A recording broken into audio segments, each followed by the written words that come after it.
right, Eric, thank you for joining me today. I appreciate it. For sure. Awesome, awesome.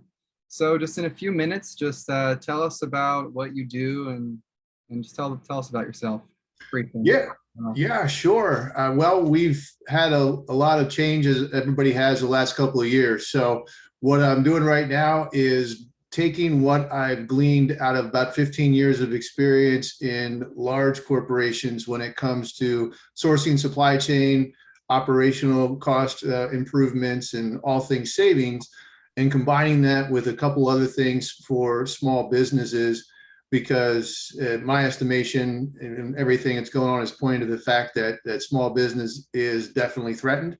So my goal is to bring millions back to Main Street and help small businesses to recover savings from programs that they're not necessarily familiar with or not aware of are available from a federal level on a tax side, and just taking that experience that I've been able to put together and take that from Wall Street to Main Street. Great. So what would you say your industry is? It's finance?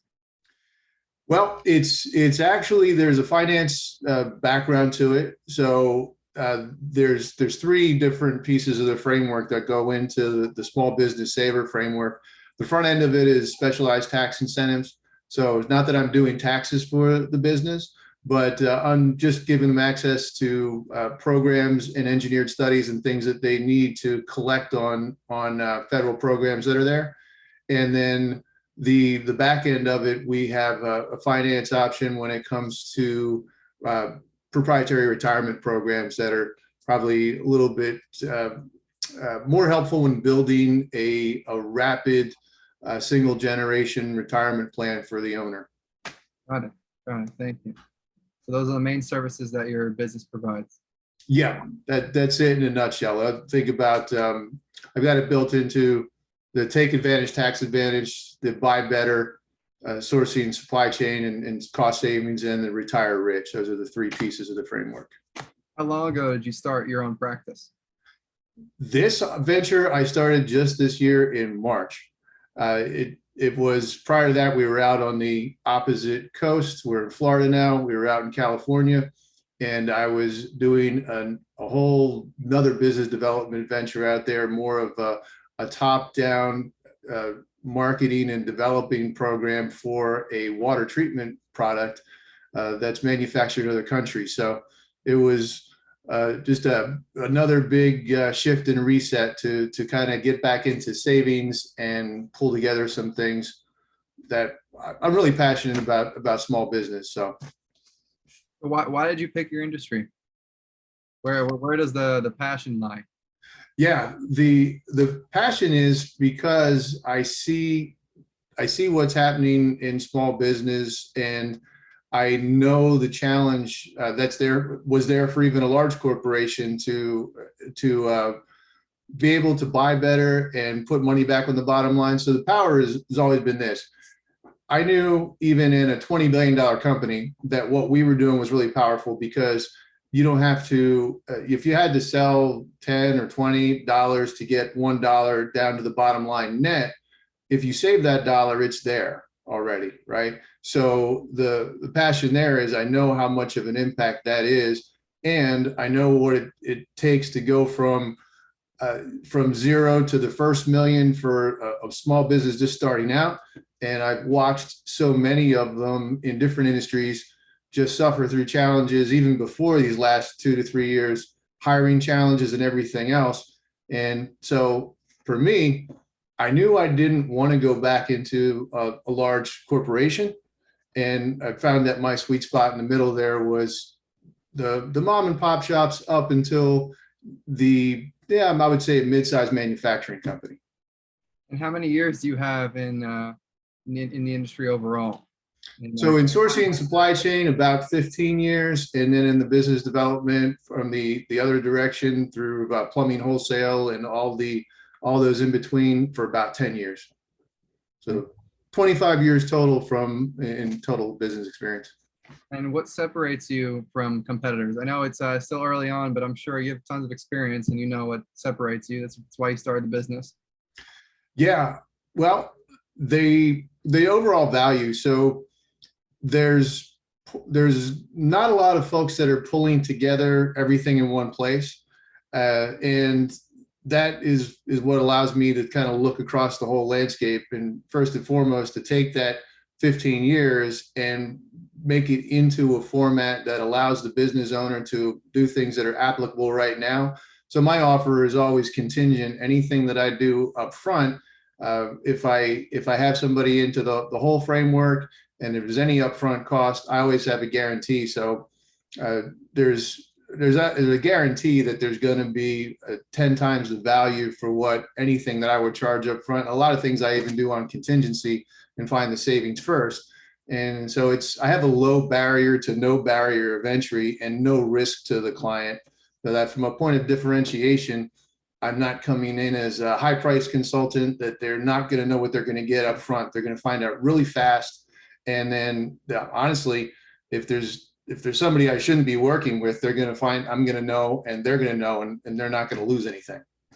That's really valuable that they get to, try out your service and have you, impress them, instead of, especially when you're looking for consulting, it can be very expensive and you don't know if they know what they're doing. So it gives you an opportunity to shine and allow more clients to, take that leap because of the flexibility you have. Right. Yeah. It's just being able to serve is really important, and relationship trumps everything as far as I'm concerned. So I've always operated that way. Even when I was in a large company, it was always the same way. And people, it didn't matter if I was in Stamford, Connecticut, or Sao Paulo, Brazil. The business unit owner at that particular facility always had the same first impression was, well, you don't know what it's like here, right? And that seems to be a common theme and thread. And I would say that transfers over into every small business owner's mindset too, is that, well, my business is different, even if there's, let's say there's 10 furniture stores in town. Everybody still sees themselves as unique, and being able to seek out and understand and drive that from a relationship perspective is really important to me. Eric, what are some of the biggest obstacles that you've encountered starting your own practice? Well, I think the same things that everybody has when they're starting out. I believe, generating the initial burst of business is always important, and I think that there's certain things that I've done as I've been forming Marantha Consulting and where I'm at now that I would put caution out there, and that is going after things that sound good but aren't, that you don't really have the passion for, if that makes sense. So if somebody's starting out or going to add something to their business, yes, it has to have profit. But if it don't, I found myself doing things or chasing after things that I wasn't passionate about, and having to kind of weed those out, if that makes sense. Right. How did you overcome those obstacles, starting your own business? Sure. Well, the number one way to overcome the challenge of getting client flow is to go through it's going to sound stupid, but really go through your existing relationships. And everyone, I think, has heard that. And to actually physically do it, go through your phone list, go through your LinkedIn list, and realize that everybody's not going to be a client, but almost everybody is going to be a doorway to somebody that you can help. So that's one of the fastest ways that I've found to overcome that initial inertia of getting client traffic. And then awareness is likely the biggest way to get over doing the wrong things. so figuring out, really, I mean, I've had some restarts and some product offerings that I've put through my business in a short amount of time. And you don't have the same flexibility if you're in a large corporation and you're looking at things quarter over quarter. I learned this early on, is that if you're just starting out, or you're a small business or a solopreneur, you're going to have to be pivoting a lot faster. So it can't take you more than 2 weeks to figure out if you're going to be able to maintain whatever that is. Because if you don't have the passion for it, you might as well go back. I would have to go back and just get a job that I'm not necessarily passionate about, if that makes sense.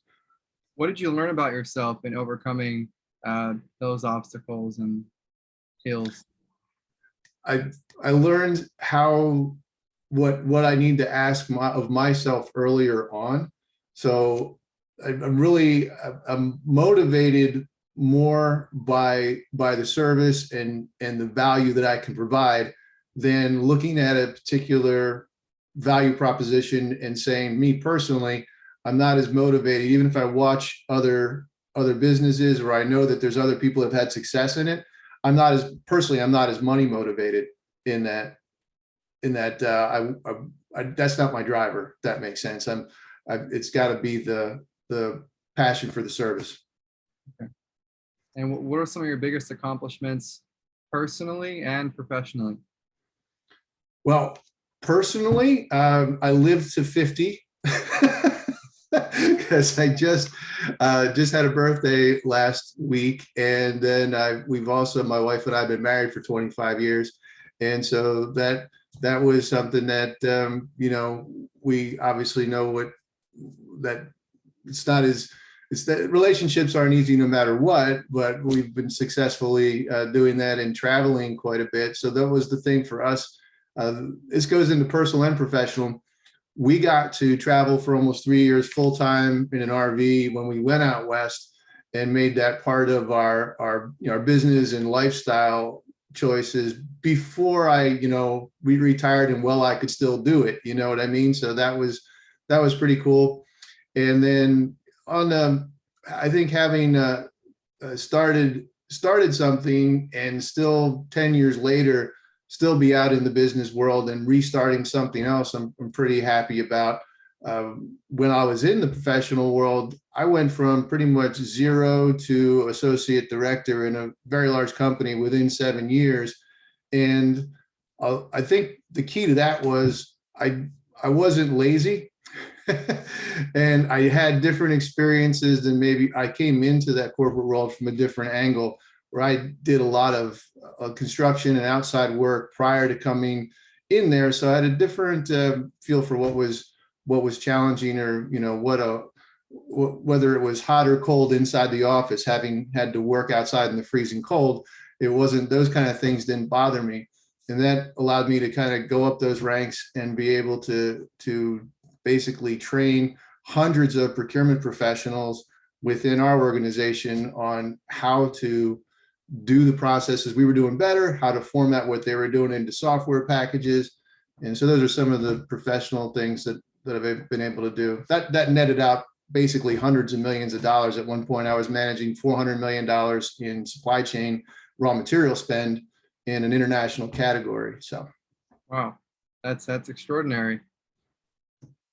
It was a rush. I mean, it was just a great experience to work with a lot of different people in 10 different countries. Overall, is pretty cool. What are some leaders or entrepreneurs that you look up to now as motivation and inspiration to start your own practice? There's some folks that I'm partnered up with in agency partnerships that have been leaders in their field that wouldn't be as known. And then I would say the classically, I really got into Zig Ziglar's story beyond his motivational side of things. He's got some offers up on his website and platform about his actual personal spiritual journey. So I take a lot of strength from him. And then I also like to balance it out. I mean, there's looking at like Branson and what he's been able to accomplish across so many different platforms can be overwhelming. Whereas if I look at somebody who has started up in about 2013 and really narrowed things down and helped me look at it, I would say Russell Brunson is pretty inspiring and helpful for putting together, in my mind, a small business. What did you learn from your partner in the agency? From the agency partner is the differentiation that I'm able to bring to the marketplace is what's most compelling, and having that attitude, and also knowing truly that everybody basically has to benefit before we do, is what I really like about the model that he's laid out for some of the services that I offer through his partnership. What's some of your biggest business insights or financial lessons? Let's see. Your business is not quote unquote unique when it comes to certain things that are ironic. Well, honestly, people do not buy on logic or facts. It's really difficult to overcome that initial belief, I think, is that, well, this just makes sense, so somebody should do it. So the truth is that all decisions are going to be based on emotion, and then we go back and attempt to validate our decisions based on facts that support our emotions and our opinions of what we've done. And knowing that, there's a great side by side, and I don't remember all the points, but it's funny because it's got, in a business, when you're trying to identify your avatar, it's got these key points about these two individuals, and I forget exactly what the key points are, but one of them, I believe, is Prince Charles, and the other one is Ozzy Osbourne. Like, they share all of the six or seven same key things that would make up that business avatar, but they're obviously driven by very different things. So I think that for me has been a key thing to keep in mind, is that finding what is that emotional reason and driver behind the business decision. Okay. All right. And what legacy do you want to leave behind? Well, we don't have any kids, so that's not going to be my strong legacy from a namesake perspective. But one of my biggest drivers and goals is there's a ministry that I'm working with and trying to figure out the nuances with over in Pakistan that I've been connected with for over 10 years now. And those are my biggest motivators or whys are in the international ministry space, where there's people on the ground that our resources can just change so much for them and the people that they're serving. And that's kind of my primary focus going forward in driver and legacy, is to be able to help there. What are some of the most important causes that you care Well, in that space, there is the definite need. So I'll just say Rising Stars of Pakistan, what we're working on there is they reach out to some of the poorest of the poor. So they're dealing primarily, first and foremost, with the orphans that are in the streets there that don't have anything, don't have family, don't have shoes. And so the major needs and causes there, I know their platform and their program is still feeding those kids spiritually and physically, and then being able to have an offering all the way through for the folks that are teenage and even into the senior ages, to be able to kind of support those folks all the way through there. But it starts with the kids. They're going to be the ones that's you're asking about legacy. They're going to be the rising stars. about? Wonderful. What's a message that you like to leave with the audience? Don't give up. Find something that you can do every day that will help you be positive, and definitely pursue your passion, and don't separate what you do in your business life from your faith. Keep those tied together, because I couldn't get up and be positive without the other. So Thank you for your wise insights today. I appreciate you joining us on our podcast. all right, thanks for having me, Ian. I really appreciate you asking. No problem. No problem. You enjoy your night, and we'll talk soon. Sounds great. Bye. See you.